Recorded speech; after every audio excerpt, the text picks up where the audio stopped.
Hey everyone, Arthur Fantastic here at Combatives Unlimited in Jacksonville. We thank them very much for hosting Erik Paulson, living legend, worldwide CSW network, Machado black belt, pioneer in catch wrestling and martial arts in general. Thank you very much. Erik Paulson, how are you doing today? I'm good, thank you. I asked that the first time on camera. That's real. I wanted to get in some questions with you, varying from your past and journey, people that you've touched along the way, and get some stories so they don't disappear. So I want to start with that. Billy Robinson, I competed at the Billy Robinson Invitational. You were a part sponsor of that. Your name's on that shirt. What did you think of that Billy Robinson Invitational? All that back in, was that 2015? Was that with Jake Shannon? Yes, sir. Okay. I wasn't at the event, but Right. I had heard that they were promoting it to really kick off catch wrestling and get the exposure out there so people could actually witness it and see what it's like. And since then, it's really grown. Yes, sir. The namesake, Billy Robinson, if I'm not mistaken, you trained with him for a little bit. I did. I took his seminar, and then I went to train with him at Snake Pit in Japan. In Japan? Yes. Do you have any interesting stories with Billy Robinson anytime training in Snake Pit, Japan? One time I was at Pride with Josh, and Josh and Matt went to dinner, and so I said, I'm going to go to Snake Pit and do a private with Billy. Or not private, I'm going to go take his class.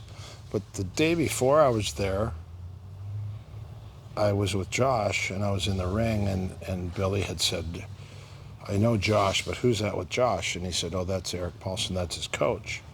So I think that's kind of what made him kind of keep me at bay, because he wasn't quite sure who I was or what I had done or my attitude or if I had a big ego, and I think that's why he kind of kept me at arm's length just to see where I was, and that's what I think anyways. Okay. Discussing Billy Robinson, discussing Snake Pit, a very, very big name in catch wrestling. Well, since in these last couple decades, I feel like catch wrestling has been growing a lot, and I would have to credit you a lot to that. Josh Barnett, Kazushi Sakuraba. Shirt. Kazushi Sakuraba. That's right. And icon, absolutely. What are your thoughts on where catch wrestling is going? What needs to be happening? What do you think about competition? Is a pin? Should there be pins in competition for catch wrestling, or should it be removed? Sorry, I hit you with a couple questions. No, if the pin is taken out, then it's pretty much submission wrestling. That's true. So it's a submission wrestling tournament. So I was a long time ago, I was gonna have the EPI. Erik Paulson Invitational at Cal State Fullerton. Whoa. When they still had their wrestling program there. This is early 2000, right after 2000. A friend and I, his name was Kami, God rest his soul. Kami is Cub Swanson's manager, and we were going to do the Erik Paulson Invitational. It was a submission wrestling tournament. No pins, but points for throws and escapes, reversals, get-ups, advantages, obviously, for attacking. And but it was going to predominantly be on the feet, to the ground, and if it was a stalemate, you break and you stand back up. And so those were the rules that I was going to have. It's kind of the direction Josh Barnett's going with his ACWA. Except they have pins. They have pins, right? So a lot of the guys go in there and they're not used to the pin, and they get pinned. Yes.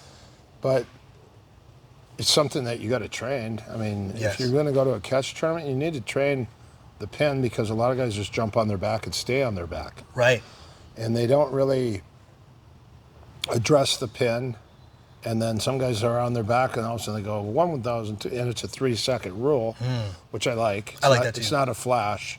Oh, like freestyle? Yeah, your shoulders touch a mat and it's done. This, at least with theirs, they give you 3 seconds.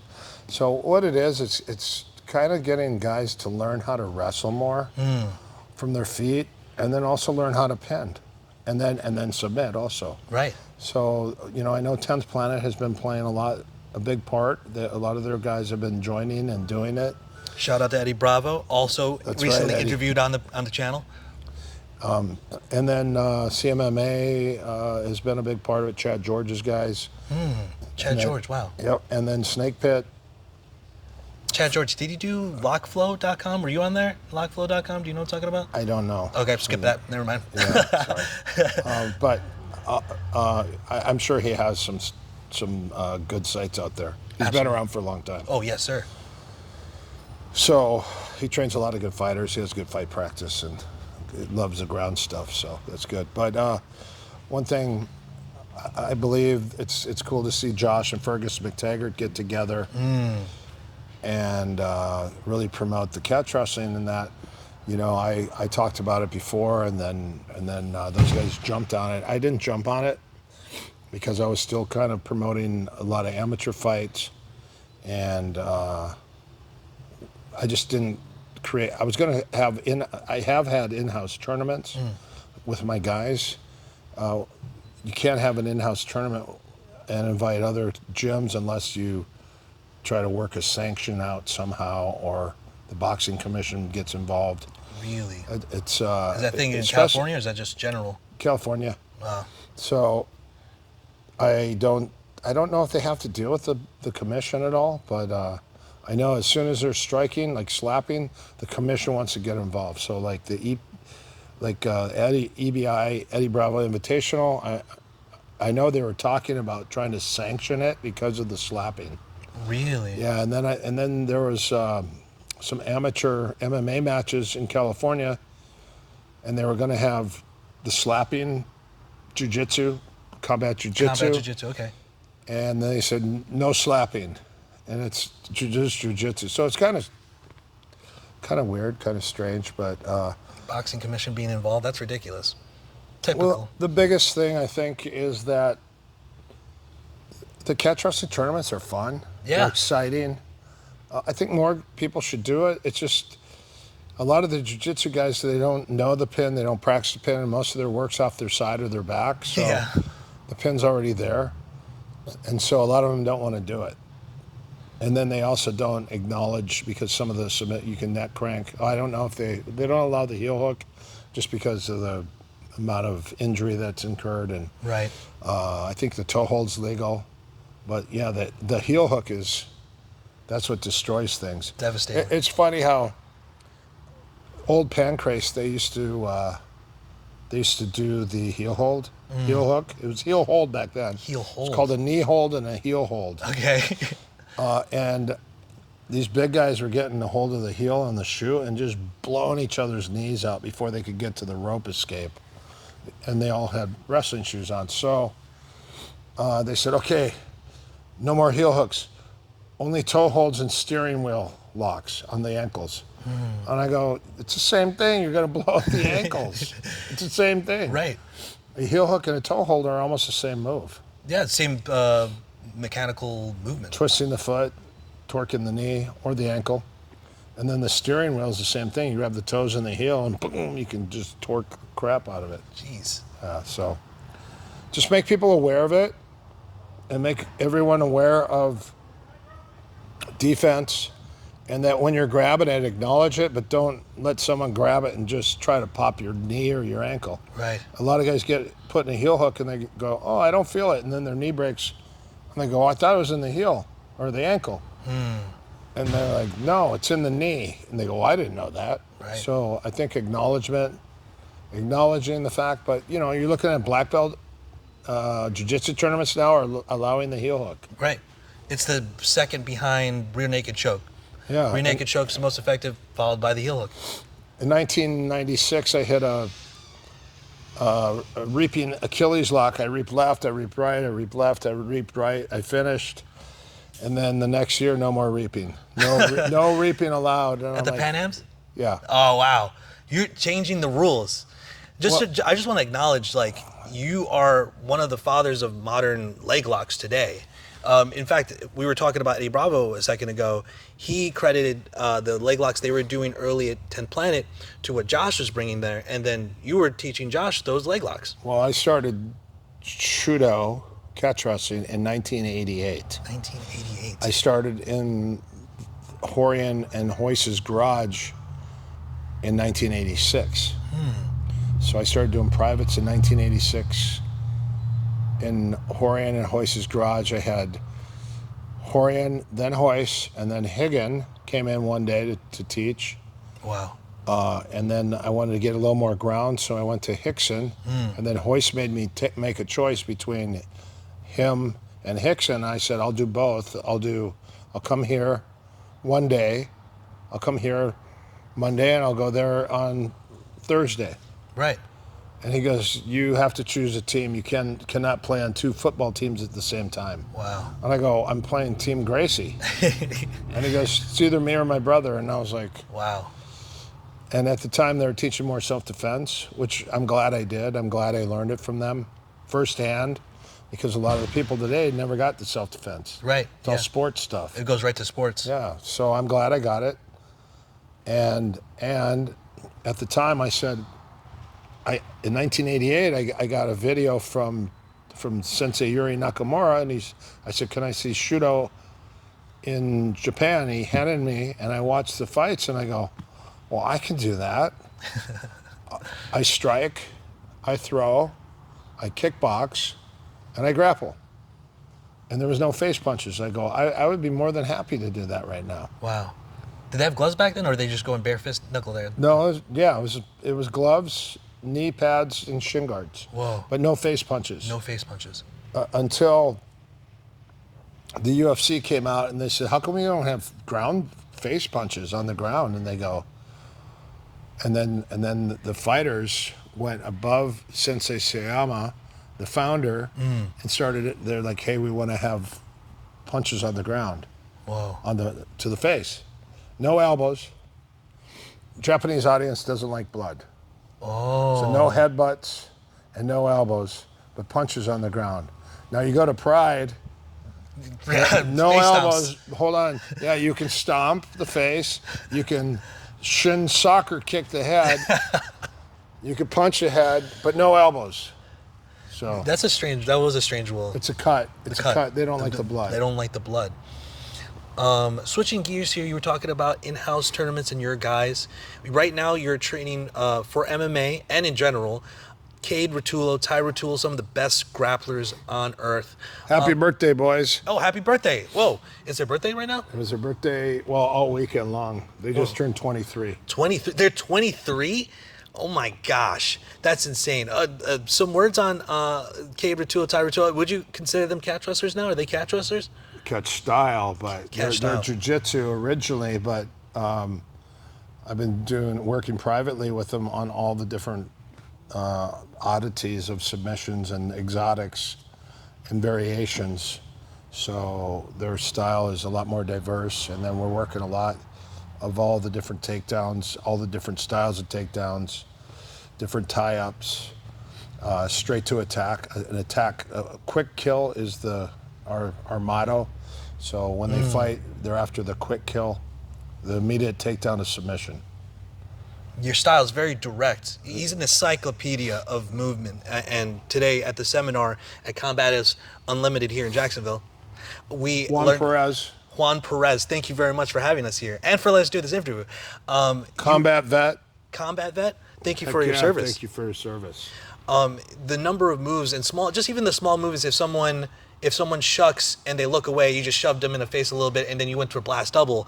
I'm going to be using that. And the Salat snake style. The wiping system. The wiping system. The wiping system is from Wing Chun and Silat. It's a top, a bottom, a high top, and a high bottom wiping system. And it's just to get people when they're pushing you or controlling your arm or your wrists, it's how to just get there, just wipe and clear to reset. In fact, you were just talking about sports jiu-jitsu. People aren't getting that self-defense anymore. What do you think about the state of jiu-jitsu, grappling in general, without that self-defense focus? Is it missing something? Is it a positive movement? Should people be more cross-training a little bit more?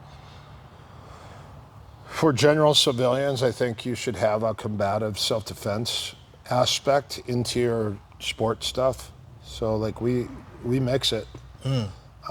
Even knife attacks, how to defend against a knife or a club or a baseball bat, or I don't really teach against a sword because You're right. it's pretty dangerous. I mean, a guy wielding a samurai sword, the best thing to do is get in your car and drive away. Yeah, get out of there. Yeah, but as far as like, the biggest thing about what we do because of the Inosanto lineage is we're always aware and we always assume that somebody has a weapon. So when you tie up with somebody, you got to figure they've got a knife on their belt, or maybe a boot knife, and they always have a weapon on them. And then if you take someone down, you don't know, you mount them, they pull out a boot knife, and that thing's getting slammed in your leg and your butt cheek. Yeah. You know. Butt cheek. Well, no, I mean that's a big one. Like the toe kick. Amongst other areas, but because of the boot knife. Yeah. I mean, even a lot of police officers are taught to carry a gun on their ankle in case they get taken down and they have to use it. Whoa, a second, or backup. Hell yeah. I don't want to take up a lot of your time. I know that you guys got things to do. I have more questions. If you ever want to do more interviews, I just want to pick your brain. Catch wrestling's going in a good, positive way right now because now what's happening is Snake Pit. So I went to Aspel Gym. It's called Aspel. Aspel. And that was the old Snake Pit. And Roy Wood is the last descendant of the Riley. Right. So he was there, and I went there when I was in Wigan doing a seminar at Mel Corrigan's. I went to see him, and I walked in, and his daughter showed up, and I said, "Can I talk to your dad?" And he goes, "What's it regarding?" And I said, "I want to talk to him about the history, not the history, but the future of catch wrestling because it's making a resurgence." Very much so. And I said, he needs to start teaching, bringing back the catch wrestling again, bring back the old Snake Pit name, and then start having tournaments. Yes. So he started having seminars and clinics. And now they have the tournaments. And then they have tournaments, and now they invite, and Josh brings a group over there. Yes, that's right. ACWA group. Yeah, and it's good. And Joel Bain's doing good he's having tournaments too, and then... God bless him. Good Joel Bain, shout out to you. Wrestling Magazine, Catch Wrestling Magazine. And Jake Shannon. Scientific Wrestling. He's really promoting the history. John Potenza. Raul, he's really promoting he's got a group of guys in LA. Oh, that's Catch Wrestling Alliance. So there's a lot of guys that are doing it, but the thing is, in the old days, a lot of the catch wrestlers would bash jiu-jitsu. Right. And my whole goal, because I do both, and I've done both since together, I think they need to shake hands and grow together. Agreed. So, like, CSW is a mixture of jiu-jitsu, wrestling, catch wrestling, Brazilian jiu-jitsu, judo, sambo. We mix it all up. And then we have MMA, too. Someone said, "What's CSW?" I go, "We're MMA fighters that are catch wrestlers." And all my catch wrestlers all do jiu-jitsu with a gi and without a gi. And then we take the gi off, and then we do neck cranks, ankle locks, leg locks. We mix it up, and we all wrestle. So I said every single good jiu-jitsu guy on earth is going to get a wrestling coach if they want to compete at the highest levels. That's true. Because they have to learn how to wrestle. I was reading Robert Drysdale's book, and every time he interviews somebody in that book, Opening the Guard, they always like, "Oh yeah, we got a wrestling coach," and everything changed. And I was like, wow, this is going back all the way to the beginning. Wrestling is such a big influence on jiu-jitsu. We had the Luta Livre guys. Luta Livre, yeah. They were catch wrestlers. Yeah, and Brazilian catch wrestlers. That's right. And Ivan Gomez and his brother went to Japan and taught Japan, the Japanese pro wrestlers, the heel hook. Whoa. So I asked Sensei Sayama, where did all the ankle locks come from in Japan? And he said the Achilles lock came from Sambo, the knee bar came from Sambo, the hip locks and the toe holds came from catch wrestling, and the neck cranks came from catch wrestling. And he said, and I go, and the heel hook, and he goes, "Oh, the heel hook, oh, that's from Ivan Gomez." And I go, "Where's he from?" And he goes, "Brazil." And I go, "Brazil?" And he was a judoka, a luta livre, and a jiu-jitsu stylist. Wow. All three. He was also fusioning the styles before a long time. Yes. Yeah, so look at the history of a lot of the Brazilian luta livre guys. Hugo Duarte, Hugo obviously. Duarte, Yeah. he's got U.S. Luda Livre now. Yeah, Henzo brought him in. That's right. That's right. I'm gonna try to compete at the Nationals in March or something. That's good. Henzo brought him in to expose because, again, then in the beginning they were fighting each other. Oh, the feuds. I mean, they had riots with Henzo fighting a Luda Livre guy. And Eugenio. Yeah. And then Eugenio fought Hoyler, challenged Hoyler, and then also Hickson fighting. He fought Hugo twice, I think. yes. 2 times. One on the beach, and One then, on the beach. and then Hugo. They went to the Gracie's Academy, and they fought out in the parking lot again. That's crazy. These things are crazy. That's crazy. They don't do it like that anymore, I don't think. It doesn't Well, seem like that anymore. Yeah, because of politics, and you don't want to get sued and Oh, yeah. lawsuits and all that stuff. But the old days were crazy, the Wild Wild West, and you proved yourself by battling. That's true. And if somebody's talking smack, there was no internet, yeah. and they come and knock on your door. They show up when you're teaching, Yo. and then you fight. Wow. That's the way it used to be. Wow. Not like that anymore. They just talk crap to get attention. Get on the internet. Wow. Yeah, it's stupid. But ultimately, I mean, if you want to settle something, put the gloves on and go at it. Bare knuckle, you're going to break a hand and you're going to get cut. Maybe you lose some teeth. Yeah, but put the gloves on and have a session. Go at it, and then take everything off and have a grappling session. Right. Oh, yeah. So what I want to do is the Iron Man, which is 1 round of striking, 1 round of wrestling, 1 round of submission wrestling, 1 round of straight grappling, and then 1 round of stick fighting. Whoa. Stick fighting? Dang. What? Put on the headgear and with stick fight. Dang, like the Dog Brothers? Yes. Oh, my gosh. With grappling. Oh, with grappling. Oh, Yeah. Dang. Yeah, I would try to take it down. I wouldn't want to be hit with those sticks. You have to do all those, and if you get knocked out in one of those rounds, then you're out. One of the things that you were saying about the resurgence of catch wrestling and everybody needing a wrestling coach, I'm noticing that the meta is like turtling up. Maybe it has to do with ADCC, but turtling up Octopus Guard. You had touched on Octopus Guard in the seminar. What do you think about that? It's not new. It's not new, right? It's Edward Tellis has been doing it, and probably people Edward been doing it. Tellis was doing it. Babalu was doing it a long time ago. He used to do it from the mount. He would duck under the arm, and he would do it from side control and half guard. There was also this guy Cheeto. He had like monk guard. It seems similar to that as well. They all put different names on it. Yeah. Ultimately, there's how many different ways can you move? Craig Jones, very innovative with his stuff. I really like the way he does his stuff. Obviously, John Danaher and Gordon, the way that they teach, it's more methodical. But those guys are grappling every day, so there's no unturned stone when you're grappling. Right. 6 to 7 days a week twice a day, right? 2 a days, yeah. 3 a days. And just to let you know, if you're grappling that much, you're also grappling in your sleep. Really? So, yeah, like I had a guy we did the other day, we did 5-minute rounds, and he goes, I want more rounds. And I go, you want more rounds? Because you had a new person every 2 minutes. And he goes, I want 2 more rounds. And I go, do you want to sleep tonight, or do you want to fight in your sleep? And he started laughing. He goes, I fight in my sleep. Because when you're doing this so much, it's still in your head. So like when you nod off, you're still in the mix.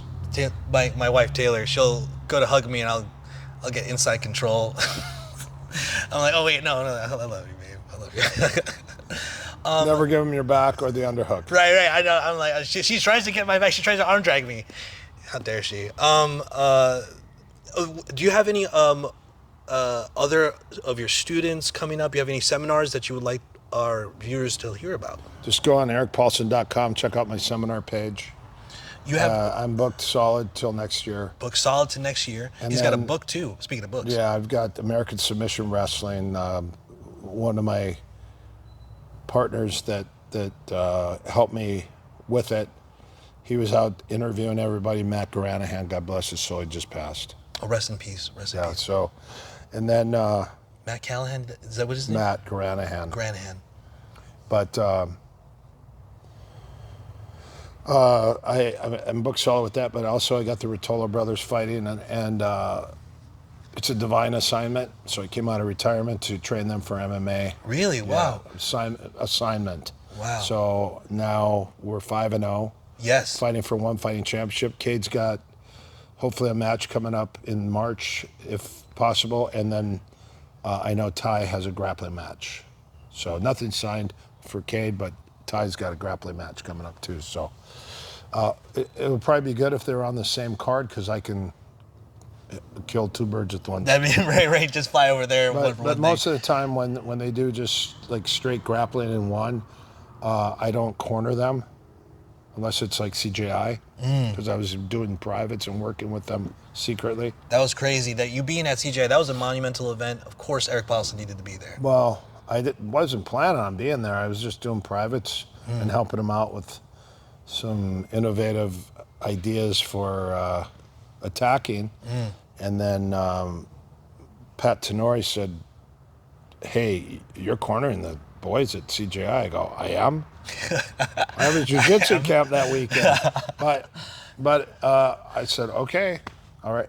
I said, "They haven't asked me, so if they ask me, I'll say yes."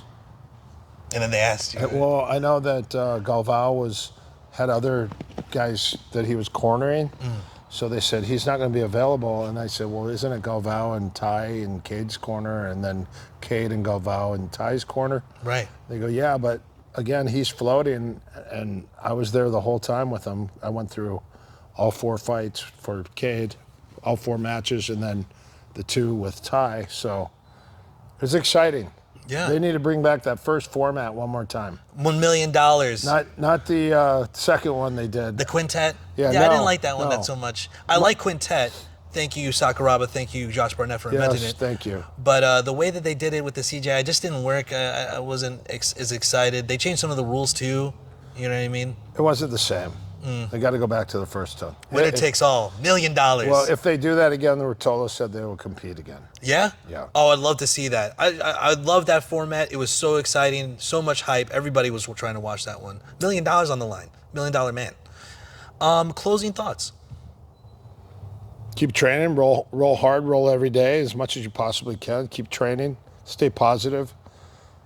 The mat is where everybody comes together, where no politics and religion comes in. We don't have any indifferences on the mat because we're all brothers and sisters, and we're here to train to be a better person and to get ourselves physically and mentally and spiritually stronger.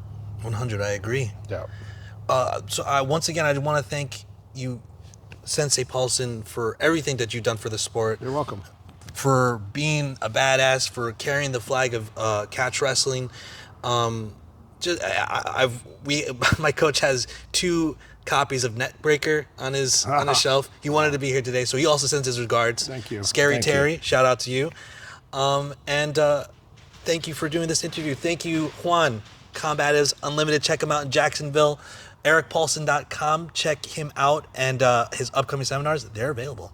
These are up there. And he has digital instructionals also available on there if you would like to check out that. Erik Paulson University, online university, has got over 7,000 videos on that. 7,000 videos.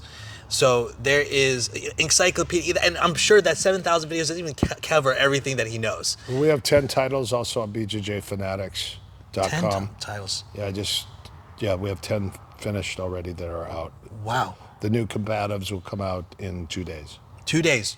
That is, we're recording this in January, so look out for that. Thank you so much for watching to the end. If you guys have any comments, please get in there. I'll try to pass them along. Like, subscribe, and as I always say, stay up, stay vigilant, stay locked and loaded, stay brutal. Shalom, shalom. Peace. Peace. In.